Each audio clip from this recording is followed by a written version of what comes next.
I, Shakhriyar Wajri, do swear in the name of God that I will bear true faith and allegiance to the Constitution of India,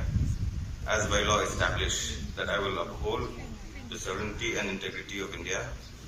that I will faithfully and conscientiously discharge my duties as Minister for the State of Meghalaya, and that I will do right to all manner of people in accordance with the Constitution and the law without fear or favor, affection or ill will. I, Shakhriyar Wajri, do swear in the name of God that I will not directly or indirectly communicate or reveal to any person or persons any matter which shall be brought under my consideration or shall be known to me as a Minister for the State of Meghalaya, except as may be required for the due discharge of my duties as such Minister.